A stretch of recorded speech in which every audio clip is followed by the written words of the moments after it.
Shalom à tous et à toutes. Alors bienvenue à Torah Box, mais là aujourd'hui c'est très spécial. Alors d'habitude, je fais ces vidéos dans les studios de Torah Box à Jérusalem, et aujourd'hui j'étais contraint de le faire de mon Beth Midrash à Natania. Mais l'essentiel c'est de pouvoir continuer à étudier et à diffuser la Torah. J'aimerais aujourd'hui réfléchir un petit peu avec vous aux événements incroyables qu'on est en train de vivre. Voilà que tout le monde est confiné chez soi. Nous ici en Israël, d'ici quelques heures, ça va peut-être être pareil chez nous et peut-être Shabbat, nous également, on va devoir rester chez nous à la maison. Et on se doit de réfléchir profondément au message que Akadosh Baruch Hu nous envoie. Qu'est-ce qu'Hachem il attend de nous et comment on doit se réveiller? Le Ran, vous savez, le Ran c'est un des maîtres du Moyen-Âge. Donc à peu près il y a presque 1000 ans. Et le Ran écrit dans la Dracha Shlishi que très souvent Akadosh Baruch Hu, il envoie des malheurs de peuples très lointains d'Israël pour que nous on entende, qu'on se réveille et qu'on fasse teshuva. On voit clairement des paroles de nos maîtres que ce virus il a commencé de très très loin, la Chine, ça ne nous concernait pas vraiment. Et là aujourd'hui, voilà, le monde entier, le peuple juif également, on est en plein dedans. Akadosh Baruch Hu veut nous réveiller. Nous réveiller à quoi? Bien entendu, à la teshuva. Hachem, ce qu'il attend de nous, c'est que chacun d'entre nous, fasse un cheshbon nefesh, réfléchisse, fasse teshuva et apprendre vraiment. On doit vraiment apprendre à avoir une émouna, une croyance, un bitachon réel dans le maître du monde. Et là, on doit se demander, qu'est-ce qu'on doit réparer? Parce que c'est vrai que j'entends votre question. La tchouva, c'est tellement global, c'est tellement infini, ça inclut tout. D'accord, mais nous, on voudrait savoir sur quel point précisément on doit travailler. On dit le Rav Friedman, qui est un des plus grands maîtres de notre génération, vous allez voir des preuves extrêmement fortes à l'appui, qu'une magefa, on voit clairement dans la Torah qu'une épidémie vient essentiellement à cause de la faute de la Shonara. Où est-ce qu'on le voit? Eh bien dans la paracha Korach. Alors je rappelle que Korach est le cousin de Moshe Rabbeinu qui va se rebeller contre Moshe Rabbeinu Aaron. Et finalement, la suite de l'histoire, vous la connaissez. Eh bien, la terre va s'ouvrir, va avaler vivant Kohar Vedato et tous ceux qui étaient avec lui. Mais ce qui est bizarre, c'est que la Torah nous raconte qu'après, il y a une grande épidémie et il y a eu malheureusement des milliers de morts. Et là, on peut se poser la question, je ne comprends pas. Hachem, il a déjà englouti vivant Korach et tous les gens qui étaient dans la marloquette, dans la querelle. Pourquoi punir en plus d'une épidémie? Et de là, on voit clairement dans le texte que l'épidémie venait comment? Pour le Lachon Hara. Parce que malheureusement, les Bnei Israël, comme c'est écrit dans le texte, ont commencé à dire c'est à cause de vous, vous tuez le peuple de Dieu, regardez ce que vous entraînez, ils s'en sont pris à Moshe Varon. Et là, Moshe Rabbeinu va prendre une décision qui va sauver le peuple d'Israël. Il y avait une épidémie et voit que des milliers de juifs commencent à tomber morts. Et là, il dit à son frère Aaron, prends la Ktoret, va l'offrir au milieu et tu vas séparer, tu vas arrêter l'ange de la mort. Et finalement, c'est ce qui va se passer. Aaron va prendre la Ktoret, l'encens que seul le Kohen peut offrir, et il va arrêter l'ange de la mort, il va arrêter l'épidémie. Rashi de nous ramener ce que dit déjà la Gemara, que l'ange de la mort, quand Moshe Rabbeinu était dans le ciel, lui a donné ce secret, que la Ktoret, l'encens, a le pouvoir d'arrêter l'ange de la mort. Alors, la Ktoret, quelle faute vient réparer la Ktoret? Eh bien, la Gemara le dit clairement. La Gemara dit que la Ktoret vient réparer la faute du Lachon Hara. C'est-à-dire que clairement, la médisance, tout ce qui est lié à la parole, eh bien, la Ktoret vient faire l'expiation. Et j'aimerais réfléchir avec vous. On voit quand même beaucoup de points communs entre ce qu'on vit aujourd'hui et entre cette épidémie. Regardez, cette épidémie, elle est invisible. C'est un ennemi invisible, on ne le voit pas. Bon, regardez la parole, c'est un petit peu pareil. La Gemara dit par exemple que celui qui dit du Lachon Hara, il tue 3 personnes. Celui qui dit, celui qui écoute, il y a aussi un interdit d'écouter, et celui de qui on parle, parce que ça va entraîner une accusation dans le ciel. Et regardez malheureusement aujourd'hui, je crois que c'est peut-être la faute la plus diffusée malheureusement dans tout le peuple d'Israël. Alors Internet d'un côté c'est extraordinaire parce que Torah Box, extraordinaire de pouvoir ramener des juifs dans le monde entier, extraordinaire, ça c'est le côté positif. Mais si on prend le côté négatif d'Internet, alors il y a beaucoup de choses. On va même pas parler d'immoralité aujourd'hui. Mais regardez la force du Lachon Hara. C'est qu'avant Lachon Hara, tu disais à quelqu'un, etc., il y avait 2. Mais aujourd'hui, regardez, Lachon Hara, aujourd'hui, c'est des centaines, des milliers, des millions de personnes. C'est qu'aujourd'hui, regardez, le Lachon Hara, il se diffuse à une vitesse incroyable. Comme quoi? Comme ce virus. On ne le voit pas. C'est vrai que le Lachon Hara, on ne le voit pas toujours. Mais c'est vrai, c'est vrai. Et finalement, les gens reçoivent du Lachon Hara, transmettent du Lachon Hara, diffusent du Lachon Hara. Et ça se diffuse sans aucune limite. Le Zohar HaKadosh nous dit que le Lashon Hara déclenche des décrets dans le ciel, des épidémies. Et bien on voit, c'est ce que la Torah nous dit déjà il y a 3500 ans. C'est ce qui s'est passé avec Korach. Korach, il est mort. Mais les gens continuent à dire du Lashon Hara. Contre Moshe et contre Aaron. Hachem envoie une épidémie. Et il n'y a que la Ktoret, l'encens, qui va arrêter, la tchouva du peuple d'Israël, qui va arrêter cette épidémie.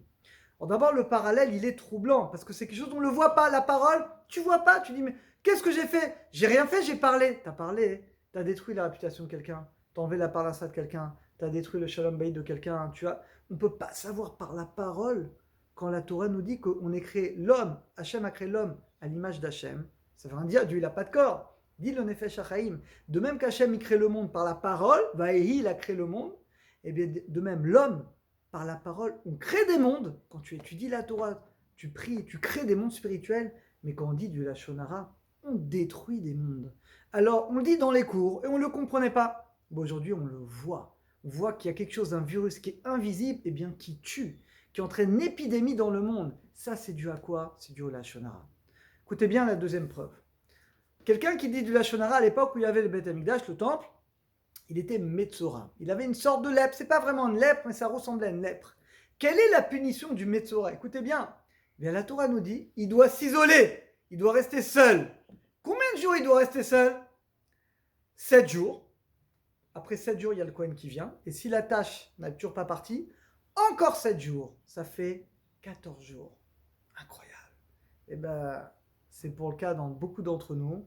On doit rester 7 jours, on doit rester 14 jours en isolement, qui est justement ce que la Torah a prévu pour le Metzora. Le lépreux Metzora d'Iresh Lakish, ce sont les lettres, les Rachetevot, Motzi Shemra. Metzora, c'est Motzi Shemra, celui qui sort sa bouche pour faire du mal. Regardez, c'est quand même incroyable. On voit quand même des similitudes qui sont extrêmement fortes. On se retrouve tous confinés à la maison, comme finalement le Metzora. Et on voit des épidémies, la Torah nous dit, l'épidémie, c'est le Lashon Hara. L'isolement, c'est le Metzora, c'est le Lashon Hara. Et la parole, on ne le voit pas, regardez là je parle, on ne voit rien. Mais ça peut tuer, ça peut sauver quand c'est des paroles de Torah ou d'encouragement, des bonnes paroles, comme ça peut tuer, comme ce virus. On ne le voit pas, mais ce virus, lo aleinu, il peut tuer, et il a tué déjà beaucoup de gens. Regardez, on est là, on est dans une situation qui est extrême. Qu'est-ce qu'Hachem il attend de nous? Alors je veux dire, il attend d'autres choses. Le Rambam Maïmonide nous dit que quand on a une tzara, quand on a une épidémie, un malheur, on doit jeûner, on doit surtout faire tchouva. Dit le Rambam, par le mérite Bezrat Hachem de la prière avec la tchouva, on sort de cette épidémie, on sort de ce malheur. La première chose qu'Hachem il attend de nous, c'est pas de regarder les informations à chaque seconde, c'est pas d'envoyer 20 milliards de WhatsApp à toutes vos connaissances qui servent à rien. Non, ce qu'Hachem il attend de nous, c'est qu'on éteigne notre téléphone et qu'on fasse tchouva, qu'on parle à Hachem. Chacun honnêtement, chacun à son niveau. On vit un petit peu dans l'illusion de croire que l'argent, le travail, la parnassa, etc. Et là, Hachem il enlève tout. Il n'y a plus de travail, plus d'argent, plus rien. On est confiné chez soi, on ne peut même pas sortir prier. Pourquoi Hachem il fait ça? Vous savez pourquoi Hachem il fait ça? Il veut nous obliger à réfléchir, à faire beau des doutes, à se reconnecter avec lui. Parce que tant que tu es dehors, tu n'es pas avec le maître du monde. Tant que tu es dans le travail, dans les affaires, finalement, tu es occupé dans des choses finalement qui sont secondaires. Eh bien, Hachem maintenant nous oblige à nous reconnecter à lui. Donc la première chose, c'est la plus importante, quand on a une épidémie qui vient, chacun d'entre nous, on doit tous faire tchouva, et principalement sur notre bouche. Notre bouche, on doit l'utiliser pour dire des belles choses, pour dire des paroles de Torah, pour prier pour nos frères juifs partout où ils sont dans le monde. Mais on ne peut pas utiliser sa bouche pour dire du Lashon Hara, pour faire des critiques, pour dire du mal. Ça d'abord, chacun d'entre nous, on doit faire tchouva, on doit faire une vraie tchouva, on doit prendre sur soi d'étudier les lois du Chafetz Chaim, de les respecter. Ça, c'est la première chose à faire. Deuxième chose à faire, c'est d'être besimcha, d'être dans la joie. Pourquoi d'être dans la joie? Si on est triste, on est angoissé, on est paniqué, on vit comme un goy.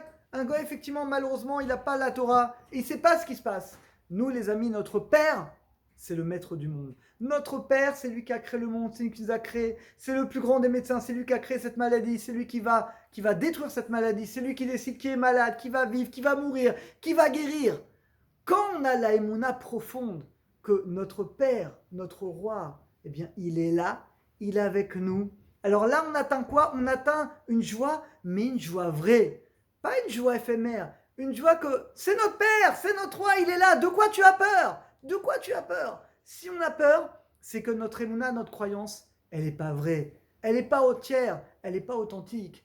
Akadosh Hu nous met aujourd'hui dans une situation où on doit montrer que notre émouna, notre croyance et notre bitachon est vrai et entier. Comment? Eh bien, même comme ça, on va passer un bon Shabbat, on va chanter, on va dire des paroles de Torah, on va étudier la paracha. Ceux qui font pas 2 fois la paracha avec le Targum Rashi vont le faire.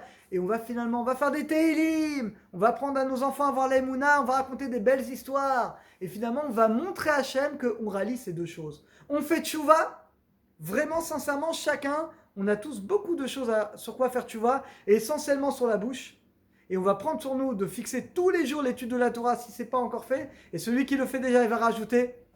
Et la deuxième chose, on va prendre sur nous d'être vraiment saméar, d'être vraiment joyeux, d'avoir une émouna vraie. Parce que si on tombe dans la tristesse, dans la mélancolie, dans la panique, dans la peur, ça montre qu'au fond, on ne croit pas vraiment à Hachem. Parce que si je crois qu'Hachem, il existe, il est là, c'est mon Père, il est dans le ciel, il a tous les pouvoirs, j'ai pas peur, j'ai confiance en lui. Parce que je sais que tout ça, c'est dans le processus de la délivrance, et tout ça, ce sera finalement que les Tova. On va le voir Bezat Hachem bientôt. Pour terminer, j'aimerais vous lire un verset dans le prophète Ishaïa, à la fin du 26e chapitre. Et on prie que ce verset s'applique à nous ce Shabbat. Regardez. Donc, 26e, à la fin du 26e chapitre dans Ishaïa. Lech ami, pars, viens mon peuple. Bobecha derecha, regardez, rentre dans ta chambre. Usgor de la terra, ferme ta maison, tu peux plus sortir. Tu restes, tu es enfermé. Badecha, referme la porte derrière toi. Chaki kimat, attends un peu.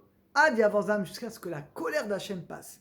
Cette épidémie, c'est la colère d'Hachem. Il y a des comptes, des choses qui nous dépassent. Il y a des comptes qu'Hachem doit régler avec les nations. Comme ça dit le Malbim, qu'on parle des guerres de Gog et Magog avant la venue du Mashiach. On n'est pas dans les secrets d'Hachem. Personne ne sait ce qui va se passer. Mais, encore une fois, tchouva sincère, notamment sur notre bouche, et vraiment que chacun prenne sur lui d'utiliser sa bouche que pour l'étude de la Torah et des bonnes choses. Et deuxièmement, la simcha. Mais ce que je vous demande à tous, c'est que tous passez un Shabbat extraordinaire. Je veux que pour chacun d'entre nous, ce soit un des Shabbats les plus joyeux de notre vie. On montre à Hachem qu'on l'aime, qu'on le craint, qu'on a la émouna, qu'on a la joie. Il est notre Père, il est notre Roi, il protégera chacun d'entre nous, tout le clan d'Israël, et qu'on mérite de voir les plus grandes brachot dans le clan d'Israël, et Bezat Hachem, qu'on mérite tous d'assister à la Géoula. On est vraiment dans le processus, on ne sait pas, c'est comme un accouchement. Alors Bezat Hachem, qu'on mérite de bientôt vivre un accouchement, Bemera, Be'amenu, Amen, Amen, et Shabbat Shalom.